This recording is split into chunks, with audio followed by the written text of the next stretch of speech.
Hello, everyone, and a huge thank you for joining us today for a discussion on how to master and drive impactful transformation. The webinar will last roughly 45 minutes, after which both myself and the panelists will head over to the LeadDev Slack to answer some of your questions in the hashtag StaffPlus channel. We may also have time to answer a couple of questions live, so please do submit those to the Q&A feature on Zoom, and we'll get to them towards the end. So let's get started with some introductions. My name is Blanca, and today I'll be joined by Tabitha, Glenn, Christy, and Harsha. I'm going to ask each of you to introduce yourselves. Could you please answer in roughly 60 seconds who you are and tell us what makes you excited about this webinar? Let's go in alphabetical order by name. We're going to be starting with Glenn. Hi, everyone. So my name's Glenn. I am a staff software engineer. So previously I was a consultant, and then I worked for a few years as a staff engineer at quite a large engineering team with over 100 engineers. But more recently, I've been working in a much smaller team with about 15. So I'm quite excited today to talk about what changed, because software is always changing, and so we really need to be developing good strategies to deal with that. Thank you. Next will be Harsha.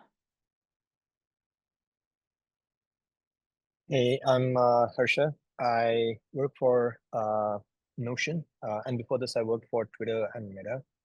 Pretty excited to join this webinar. I think as a startup, we introduced a lot of changes, both in terms of process and product. So excited to chat with all of you about this and also learn from the other panelists. Thank you, Harsha. And now on to Kirsty.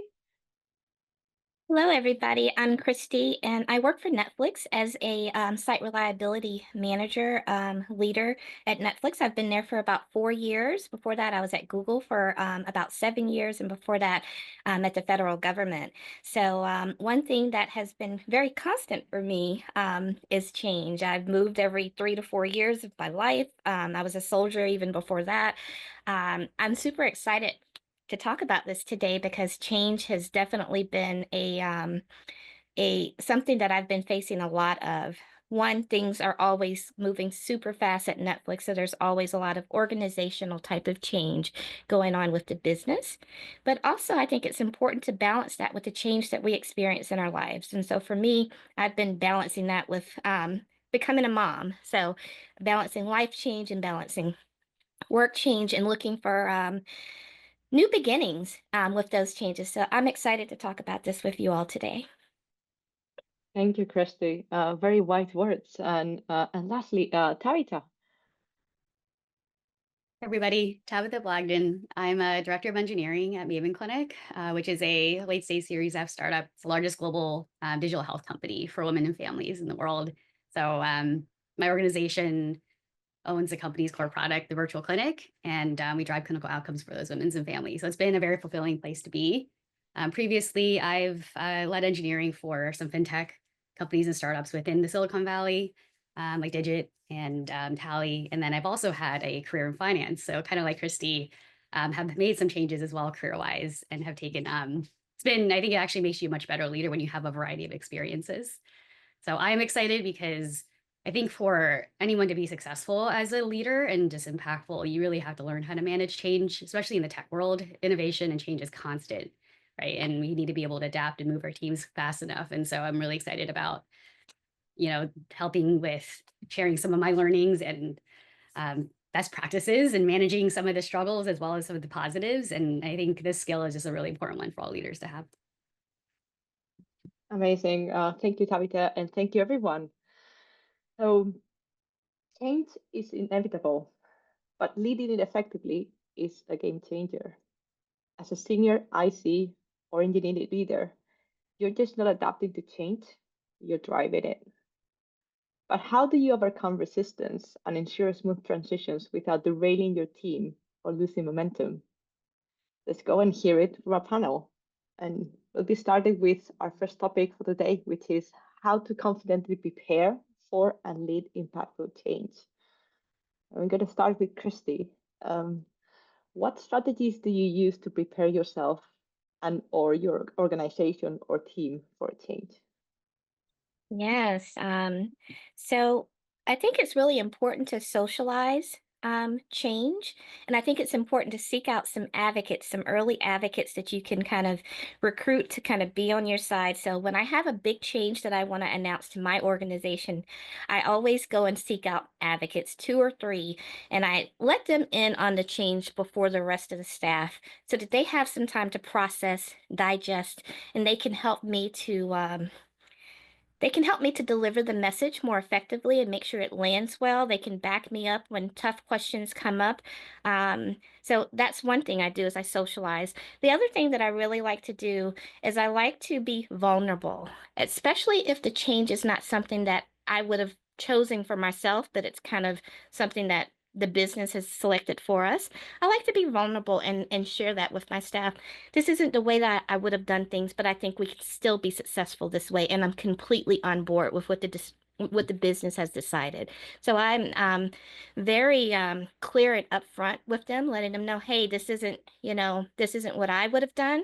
And I think that helps people to be like, it's okay. Like, it's okay to have your feelings. It's okay to take a moment and be like, man, I'm bummed that I'm not going to be able to finish the project I was so excited about. But okay, there's going to be some new opportunities from this. And how can I take what I've learned from the project I was on into this new era, into this new change? So I like to think of change as a new beginning, as a fresh start. And if something was going amiss on the project you were working on, hey, you've got a clean slate. You can start all over with this new project, and you have fresh opportunity and fresh learnings.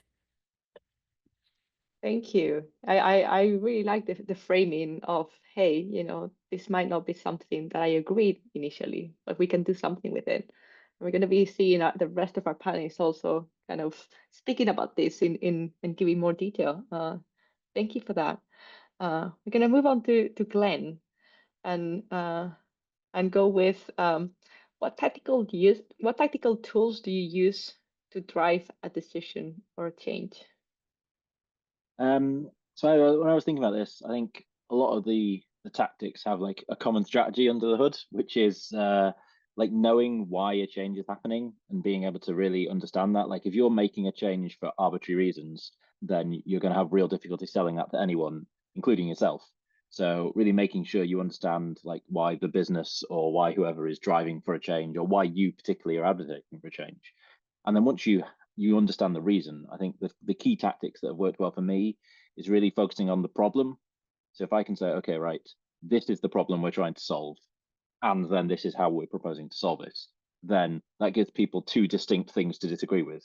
Like they can disagree with, oh yeah, I don't think that's a problem, in which case we can have one type of conversation, or they can say, I think there's an alternative solution, which is a very different conversation. So starting to tease that apart leads to better conversations. And I think having a document that lays out all your thinking, saying, right, okay, this is the problem statement. This is what we're proposing to do. These are all the other things we thought of, which we don't think are going to work. So that when people go, oh, have you thought about it? I'm like, yes, I have. Here's why we're not doing it that way.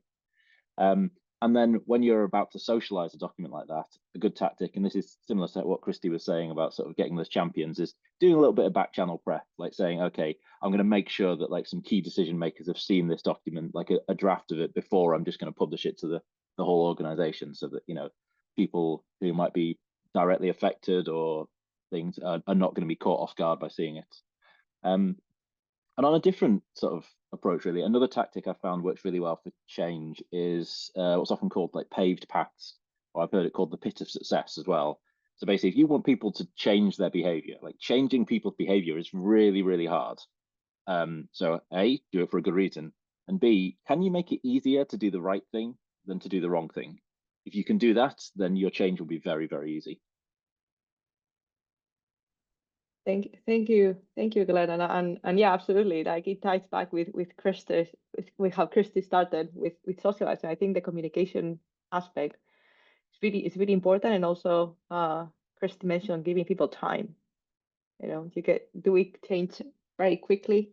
Might sometimes not give you what you want because people need to process the change, and you also need to process it.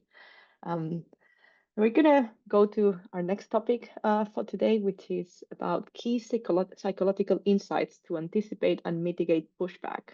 This is people resisting change. I'm gonna start with you, Tabitha. When change happens or is mandated to you and perhaps your team, how do you productively navigate it?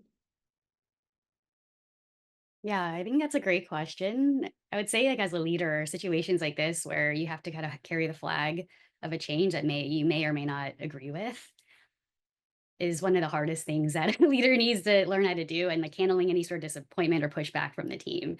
So I will say, like, the first thing is, like, as a leader, you need to know that although it's challenging, like, effective leadership demands balancing your personal views with the responsibilities of your role, right? And as a leader, you just need to know that you have to carry that flag and you have to get the team to buy in. Barring something that's, illegal or unethical or something like that, you have to kind of stand behind that decision. And it's challenging. So I think it does require a lot of preparation. And I don't think it's like easy to do, but like a few things that I have done that made it easier is first, like when you hear about the change, from your boss or whoever, right? I think the first thing you do is like regulate your emotions first. Like you might be very mad or frustrated. Maybe they're canceling a project that you've been working on or restructuring your org or something like that. And just kind of acknowledge those feelings and kind of deal with them and make sure that you journal, vent, or whoever, just not to your team, but handle it so by the time you deliver that news, you are not showing your frustration, negativity to your team. It has to be delivered pretty level-headed. And I think part of that is also like take some time to gather like the perspective of that change, like go back, talk to a few other folks, perhaps those who are decision makers in that change, and just really understand like why that change is happening, right? And maybe there's like a bigger perspective that helps you understand. You may not agree with it, but you can at least commit to it yourself, knowing the bigger picture and the trade-offs that are being made from a leadership perspective. And then when you have to deliver it to your team, I think that's like so like you should practice it. I think especially if it's difficult, you should practice it, find someone to practice it with, do some role playing, but you should deliver it pretty level-headed. Like here's information, listen to the emotions. Don't pick a side and say, hey, I agree that this is bad or something like that. You just have to deliver the facts, right? And just keep a pretty even keel.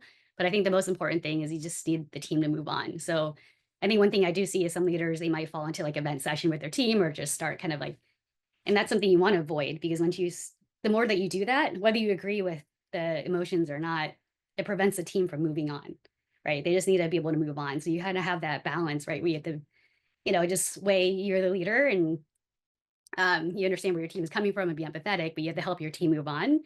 And I think sometimes another way to help that happen is also help your team have a bigger perspective, like explain some of the bigger reasoning, how it fits into the overall mission, help them see different perspectives. Sometimes we could be really focused at just very little things. So that's what I would do. I think there's a lot of emotional regulation with that change, but just know that it is one of the hardest things you can do, and be able to master doing this really well and getting your team to move forward, assume positive intent is like really important.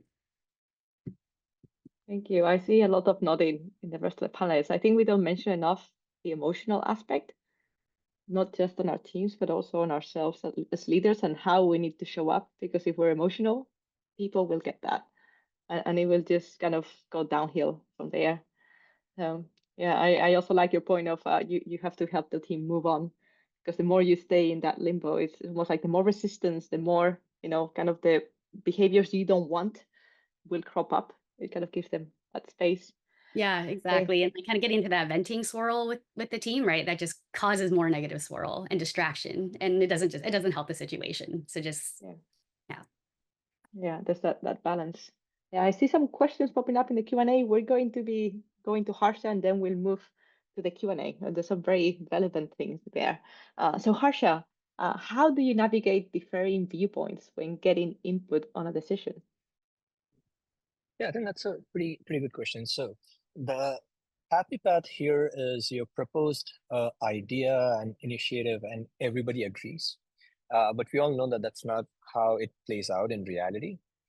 So consensus in general is good, but I think there is perhaps like a trend in our industry to overdo it. Like unless and until everybody agrees with what you're doing, you don't feel good. So maybe like my cue here is to take a step back from consensus and see who are the key stakeholders or decision makers that you need buy-in from, and focus your effort, 80% of your effort, in aligning with them while making sure that the rest of your effort is still spent making sure that people feel heard, getting ideas from them, getting feedback from them. But if they're not a key decision maker for the particular initiative that you're driving, then I would be okay with not incorporating every single piece of feedback that you're getting. The other aspect is with key decision makers, you need to do a lot of background work one-on-one to align with them. The worst thing that you can do in a situation like this is call a meeting with everyone without having given people enough context, without understanding their concerns beforehand. And then, things kind of just go out of hand and escalate.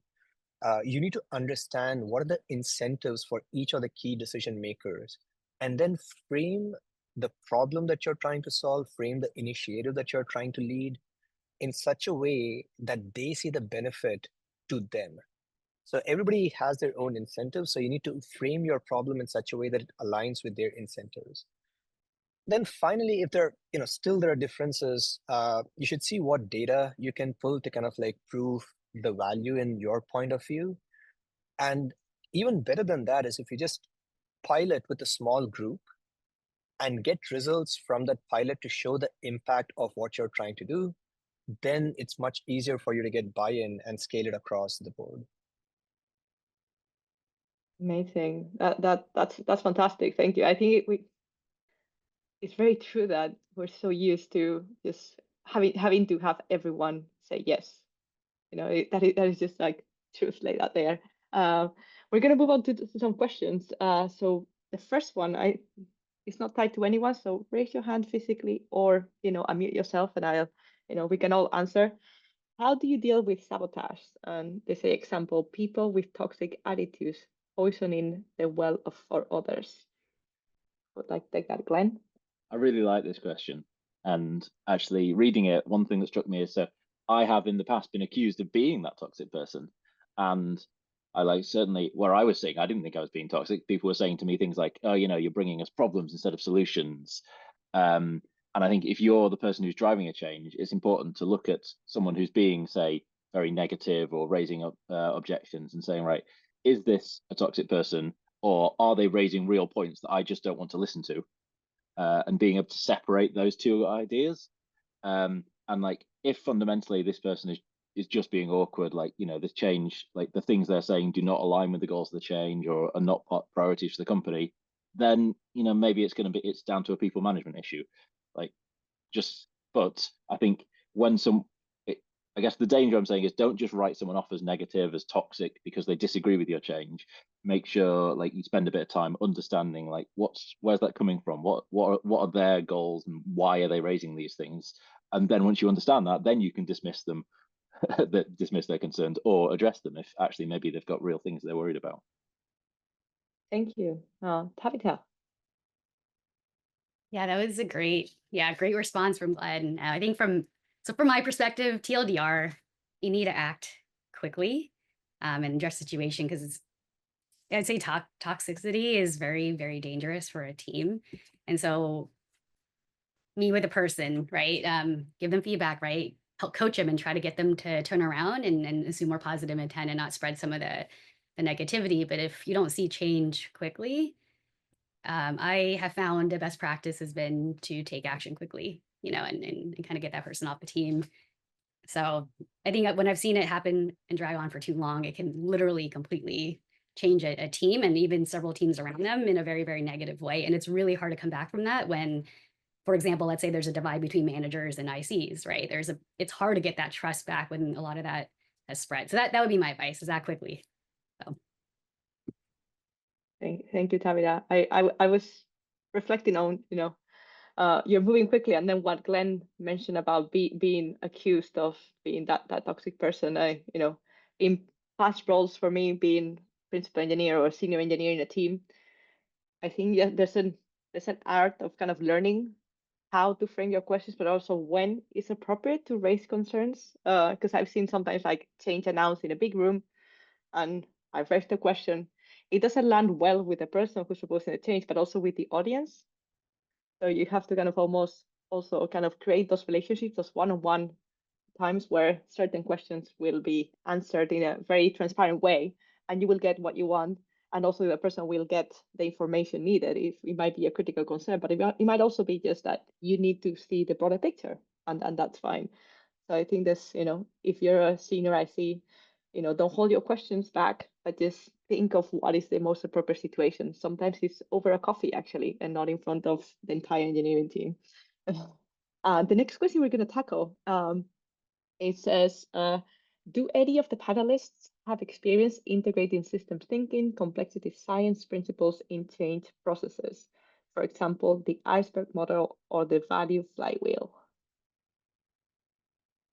Kirsty. Yeah, very interesting. Iceberg model I use a lot when I write things that I'm going to communicate things in written format. I think it's a great model to use for that. Not so much on changes that are going to be communicated just verbally, but I love being able to talk about perception versus reality. And I think that the iceberg model helps you model that very well. Like the perception is that this is what's going on above board or above water, but underneath there are all these contributing factors that are leading to the very thing that you're trying to solve. So I've used that model a lot. I know of the flywheel model. I think I may have studied it at some point in academics, but not very familiar with it. Thank you, Kirsty. And Glenn. Yeah, I think similarly, like I've read a bunch of like system thinking stuff, but it's sort of like quite at a surface level, so maybe I'm not as familiar with the terms. But one thing that's always stuck with me quite well is the sort of theory of constraints, queuing theory type stuff, and in particular how optimization away from the bottleneck is waste. Like if you've got a process and you're like, oh well, this isn't very good, we need to improve this, but that's not the bottleneck right now, then if you spend your time and your effort and your money improving that, you're not going to see an improvement in the system. And so that's from the sort of systems thinking playbook. That's the thing that always comes to me, like what is the bottleneck right now, and can I make sure that when we're spending our like change is expensive, you have to convince people, you have to do work, you have to like, that's really expensive, so make sure we're targeting that in the right place. Thank you, Glenn. I think in my experience, I've, systems thinking aspect comes in when you realize change is just not changing your API or, or changing, deploying new infrastructure or just migrating that, that infra. It's everything around it. It's how it affects others. Is how, does it align with what other teams are doing? Are there teams who have bad relationships with each other? So you need to work on that relationship before you can bring about that change. So that is the systems thinking. And I think drawing that out helps you have like a higher view of what you're trying to accomplish. And it also kind of honors what's underneath that iceberg that Kirsty, you were mentioning. They want to bring this shiny thing, but these are all the things that are hanging. And I found it that the bigger the organization, the more social technical, and the more kind of strategic you need to be, because the puzzle is more complicated. We have time for one last question. What kind of reframing techniques do you all use to listen to what is typically viewed as resistance to a change?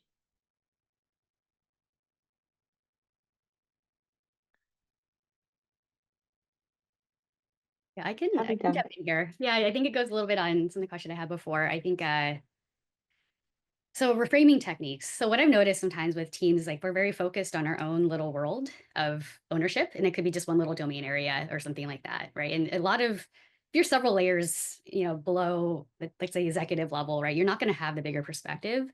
So that's where when you deliver that change news, it's helpful for you to collect the data to really understand the why and share that logic path behind the decision as best as you understand it to your team, so that you kind of like retrain their perspective to be a little bit bigger. And I found a lot of times that reframing just helps. Like they just don't see the bigger problems going on elsewhere, and why that matters. And also share with them all the alternatives that were considered, like whatever you can share that's transparent and available. And then like turn that conversation towards making a best of a less than ideal situation into, into something better and how we can move forward. So I really think like bringing more perspective is like super, super helpful. So folks really see things differently, and teach the team to be curious, help them ask questions, right? To understand like, yeah, I'm curious why this change was made, or, what benefit this is solving for others and things like that. So I think that helps. And of course, listen a ton with valid, just listen a ton to their emotions and concerns and things like that. Thank you. I like your kind of future kind of focus and curiosity. Christy, did you want to answer as well? Yeah, I like that too. Just to build on what Tabitha said, reframing I think is very helpful. Perspective is very important. Giving people context. At Netflix, we're very big on context. Here's the context behind why this decision was made. Here's some parts that you may not have known that aren't completely obvious that were going on. Here's what we were trying to solve for with this change, and being very transparent where you can be about those things, and also validating people's concerns, not like just trying to kind of shoo them off or hurry them, out of the conversation, validating their concern, and then actually taking the taking the action or giving them an action item to say, that is a very good risk that you've brought up. And we need to have some conversations about how we're going to mitigate for this risk, or what are some things that we're going to do to overcome that challenge, and turning it into an action item for the person has at times been successful for me as well. That's fantastic, Christy. Yeah, I think that particularly probably works with people who are active resistors. So if you know the matrix of like different characters in Chase, the active resistors, sometimes they just want to take part in that. Glenn? Yeah, I think sort of going back to something Harsha said earlier about like pilot programs. I mean, I don't know if maybe you wouldn't call this reframing, but I think one thing is like if you say you've got like 1,000-person engineering team, if you want to make all of those 1,000 people change their behavior, that is a very, very expensive change, and you're going to have a very, very good reason for doing that and a very compelling very compelling case to get them to change. And then you're going to get a lot of resistance. You're going to have a lot of things to deal with. Whereas if you can say, okay, well, like who do I really need to change behavior? Or can I say, okay, let's do a pilot on like one team or two teams or like a small area and focus on that first, and then we can we'll have an example of something that's worked well that we can share with other people and so on, and sort of want to reduce resistance, reduce the number of people who have to care. Like, okay, you're against this change. Okay, you're out. You can opt out. It's not your problem. We'll talk to you again in a year or something. Yeah. Amazing. Thank you for bringing in the pilot. I think we're going to be talking more. So let's now move on quickly to our third topic for today. We're going to be talking about techniques to leverage your influence and rally your team. Back to you, Glenn. What techniques do you use to leverage your influence and rally your team? So I think the first thing that sprang to mind from this question was the talk at Staff Plus London in 2023 by a guy called James Ford, and it's called Scaling Your Influence Through Documentation. And there was an idea he proposed in that talk, which it just never really occurred to me before, which is like, if you write the document that says, here's how we do something, you have effectively decided how we do something. So in most places, the way we do something right now is ad hoc. It's like, okay, we normally do it this way. It's passed through word of mouth. And the first person to write that down, you almost sort of own that process now. And that can be a bad thing sometimes, but it can often be a good thing. And having it written down, then it's in version control, it's in the wiki, people can change it, adapt to it, respond to it, and so on. But I think just being the person to say, okay, you know what, I'm going to write down how this works. And now I am the person to go to when you want to do that, or my doc is the one you read, and you're going to see my face on that doc and go, oh yeah, that's that one. And I think that's a really good way to sort of get that influence and get people on board with how a change is going to happen. And I think another good way of sort of then leveraging that influence, like once you're known as someone who's like, an effective communicator or an effective change agent or someone who's good at doing things, is to exemplify that change. Like, don't just be giving lip service to a change, saying, oh yeah, I want you to do it that way, and then you're going to do it some different way. Like, make sure that you're doing things in the new way or the better way or whatever, and be loud about it, be vocal about it, be public about it, like work out in the open and show people like why it's better or why it's working rather than just telling them. Thank you. Yeah, I remember that talk as well. And I think it hadn't occurred to me either that to the documentation, you would just set the precedence. But I have to say from experience, if you stay long enough in a team or in a company, those documents might come and hand to you when you have moved teams or moved roles. So make sure that you kind of say who's kind of handed over to, who's the new owner of this change. Harsha, we're gonna go back to you. And what advice do you have for when change required or the problem is not good enough. For example, a perception from the exit team or the problem you thought you were looking into opens into something entirely different. Got it. Yeah, I think this is a fairly common situation, especially with more junior folks who are just getting into, let's say, a leadership role. To me, it comes down to clarity. There are many problems that can be solved, but not all of those problems are worth solving. So you need to prioritize and you need to be super clear about what you're solving. And this also goes back to the point Christy made earlier about providing context. So you need to provide context, and then you need to be super clear about the problem that you're solving. Why is it worth solving? And why is it worth solving now compared to all the other things that we could be working on? So if you make a good case for that, and if you have that kind of internal conviction and clarity, then if there's pushback from the exec team, you're able to have a more confident back and forth. And there's less kind of churn and confusion about, hey, why are we even working on this now? Yeah, I mean, oftentimes, writing something down, you can use any framework for this, but writing something down will also force you to be clear. It'll enable you to communicate what you're trying to do in a crisp fashion. One technique that I found useful is when you're, let's say, fleshing out a proposal. Instead of fleshing out the problem, the solution, the implementation steps all at once, I typically just flesh out the problem statement and then float it around to some key decision makers and get their input. Hey, does this problem make sense? Is this the right framing or the problem statement? When I get a thumbs up, that is when I move on to the solution and the implementations. It saves me a lot of time, and it makes sure that I know and I have validation from others that I'm solving the right problems.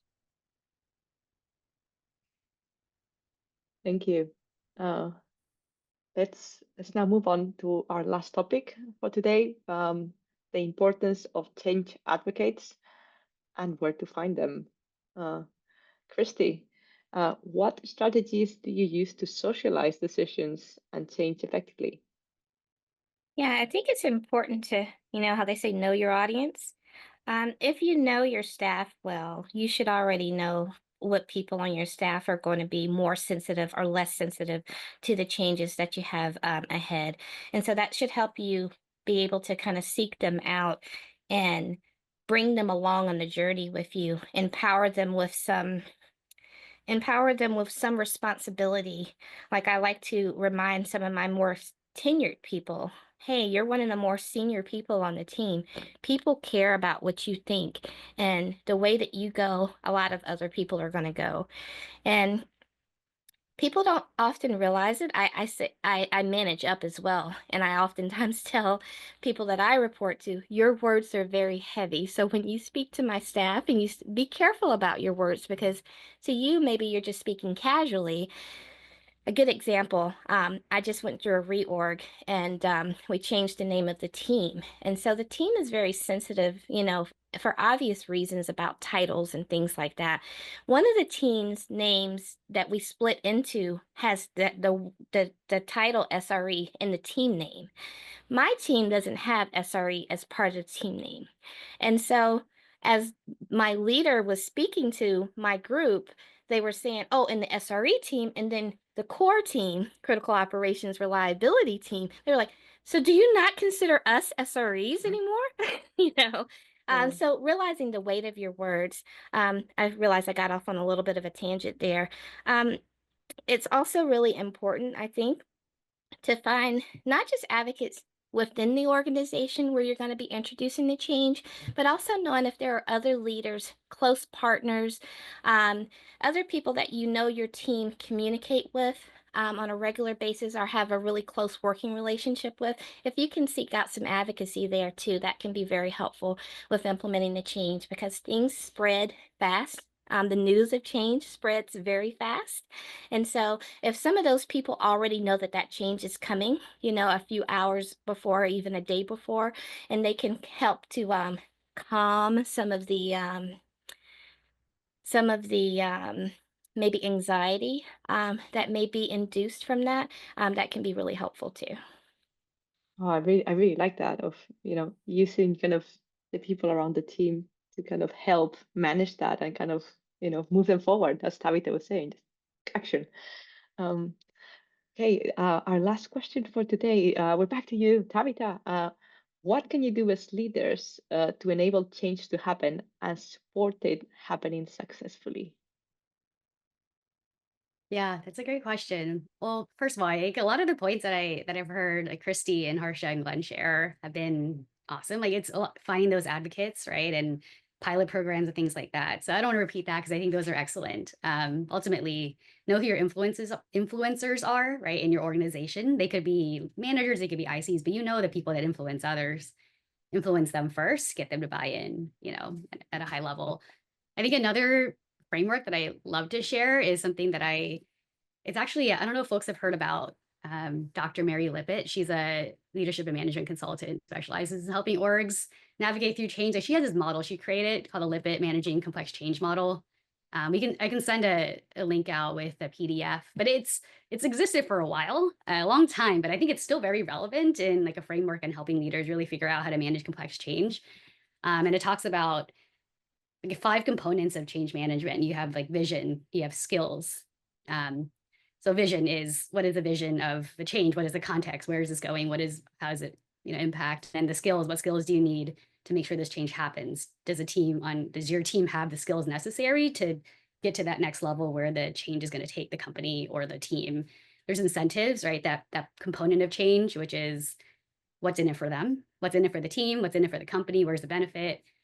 Resources, like what resources do you need to get that change to happen? Like, do you need to hire more people? Do you need external help or more money or something like that? And then what is the plan? Like, what's the timeline? What are the specific steps? So I like this framework because it shows that if for really successful change to happen, you want to have all 5 of those components like really ironed out. And when you miss one or you're not as clear in one of them, it could lead to change not happening as successfully. Like, so for example, like vision, right? Like Christy talked a lot about vision and context. And if without vision and setting that, but you have everything else, your team is just confused, right? Or if, if you don't have the skills, like your team just needs maybe a little bit more training to get where the change is going. Let's say your organization is transforming to AI, right? You need more people to learn AI. They're just going to get frustrated or anxious, right? Not feeling like they're good enough if you don't have that plan set for them to up-level them. So it's a good framework that I would look at, and following at a high level, it's helped me figure out the right way to land change. So hopefully it helps y'all too. Thank you, Tabitha. And I see someone asking about the resources. It's been posted in the chat, but it will also be posted on the Slack channel for Staff Plus later on as a follow-up. Thank you, Tabitha, for that answer. That was fantastic. I think we have time for one more question before we wrap up. And the question is there anything specific an IC can do to help the team lead or manager drive the change? Kirsty. Yeah, absolutely. I love this question. ICs are oftentimes a part of back channel conversations that the leader, the manager is not going to be privy to. So if you're privy to some of those and you understand maybe, like, for instance, I know whenever I announce something to my team and we're in a team meeting, everybody isn't going to put their feelings right on the table out in that team meeting. They're going to process it. They're going to go talk to their buddy. And then there's going to be that back channel conversation. And I try to keep my finger on the pulse of that. And the best way to keep my finger on the pulse of that is to get some insights, is what I call them. Get some insights from other ICs, trusted ICs that are on board with your change and want to help the team to move along quickly. I think it was Tabitha that said, like, it's don't dwell in the change, don't dwell in the negativity. Help your team to become productive as soon as possible. And I like to do that. I think I mentioned it earlier by putting them to action. Like said, oh, if you think that's a risk, let's figure out what we're going to do about that. And so ICs, I think, are invaluable to helping leaders to orchestrate change, because they can come and bring to you maybe things that, I don't know if there's a lack of trust, or maybe just, someone doesn't feel psychologically safe to say things. A lot of times those trusted ICs can bring those challenges to you and help you to address them in other ways. Thank you, Christy. That's absolutely spot on. And we've had previous webinars touching on partnerships between engineering managers, directors, and then senior ICs. Because if you can get that partnership working, it's just amazing for teams how much you can unlock.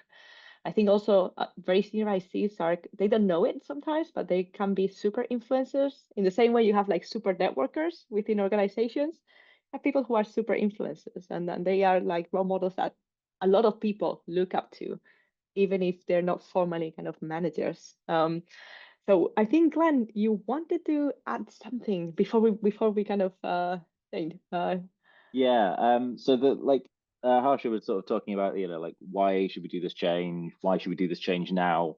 I think another really useful question to add on to that is like, what's our appetite for like solving this?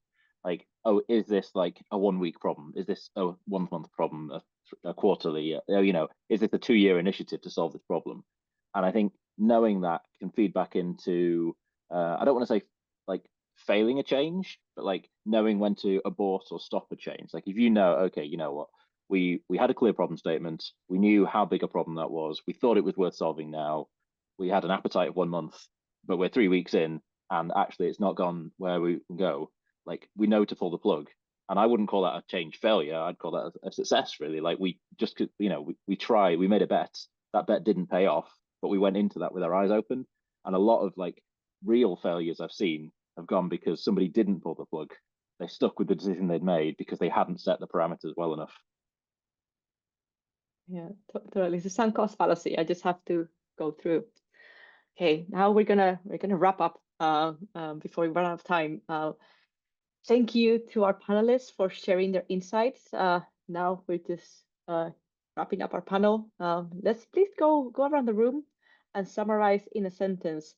What is your top advice for mastering lasting change? We're gonna go in reverse alphabetical order now. We're gonna start with Tabitha. Hey, like top advice. I mean, I think one thing that we forget about a lot as leaders, like whether you're leading in a big organization or you're like a staff engineer, right, is that I think your mental health is really important. When you have to deal with managing change, you need to regulate your emotions. You need to be in like a good place. And as leaders, we sometimes get so busy, we forget to invest in ourselves. So I think that actually is one of the biggest things. Like as a leader, you need to make sure that you're taking the space to unwind, to relax, to de-stress, and make sure that you're always in a good place emotionally. And if you aren't feeling like it, take the time to do that. Because I think ultimately, without that control and that emotional intelligence and regulation, it could be much more difficult, I would say. So that'd be my best advice. I love that. Thank you, Tabitha. Next one, Christy. Yeah, I love what Tabitha had to say as well. I guess what I add on to that is when you're doing that reflection is to make sure that you're in integrity with yourself, meaning that like if you're going to be navigating a change that maybe caught you off guard or I think you need to come to a place of peace with that within yourself so that you can have integrity when you speak to your people, and make sure, because otherwise it's going to come out in your messaging, it's going to come out in your body language, it's going to manifest in other ways in your leadership. So just making sure that you can find a way to make sure that the change is something that you can truly accept and you can truly embrace, and that you're in integrity with yourself. I love that too. Thank you, Christy. Now, Harsha.